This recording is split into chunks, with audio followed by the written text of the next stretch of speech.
Doutor, juridicamente, o processo político que pode te impedir de ser um candidato ou não? Porque já surgem essas conversas. Sim. Inclusive, muitas pessoas até... quando eu fiz um vídeo, agora recente, eu fiz um vídeo, foi a questão de uns 3 meses.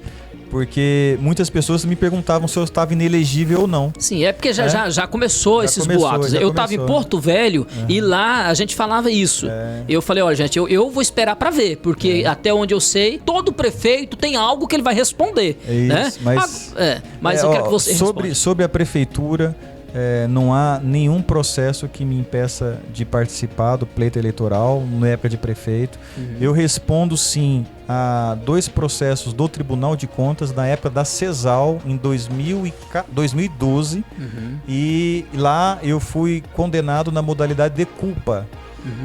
As pessoas que não gostam de mim e querem distorcer os fatos só pegam essa parte da história.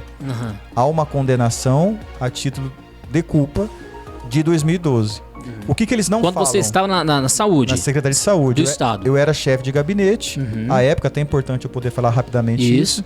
E como eu mencionei, até falei agora há pouco, que lá não se tinha licitação.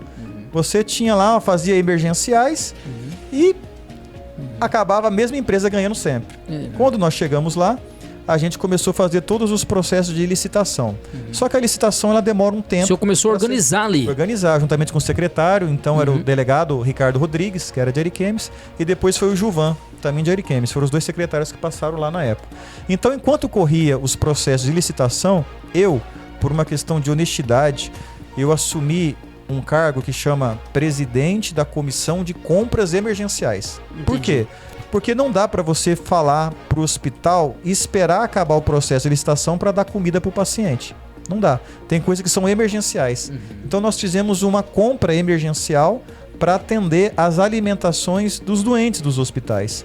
E na oportunidade apareceu apenas uma única empresa que se dispôs a contratar com o Estado. Apenas uma.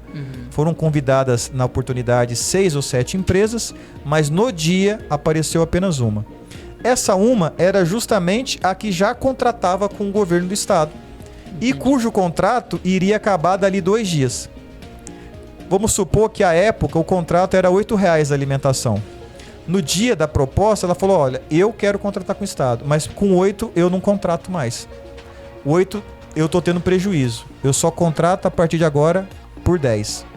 Entendi. E aí, o que você faz? Houve esse aumento de valor. Houve esse aumento de valor. Aí o questionamento do tribunal é, olha, mas peraí, por que se contratava com 8 e vocês, após esse processo de licitação emergencial, de compra emergencial, começou a contratar por 10? Por que vocês não obrigaram a empresa a continuar praticando os mesmos 8?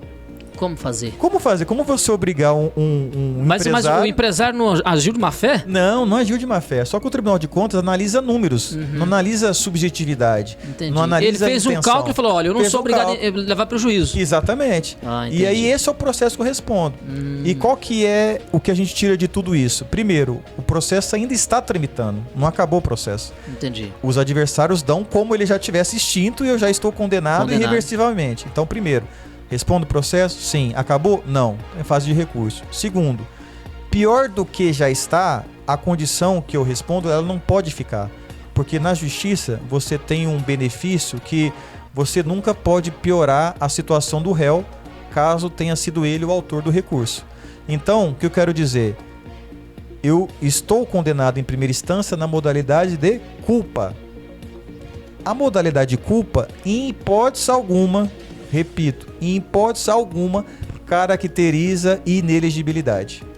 Se a condenação fosse na modalidade de dolo, o cara teve vontade de errar, o cara teve consciência e assumiu o risco de errar. Entendi. O cara quis lesar o patrimônio público. Aí ele tem como consequência a inelegibilidade. Entendi. Então, no meu caso... É bom explicar isso. Não, é bom, e eu agradeço a oportunidade para poder falar sobre isso. Então, aquelas pessoas que não gostam ou que já... querem que a disputa fique apenas entre os mesmos, estão espalhando à torta e à direita que eu estou inelegível. Repetindo, não estou inelegível.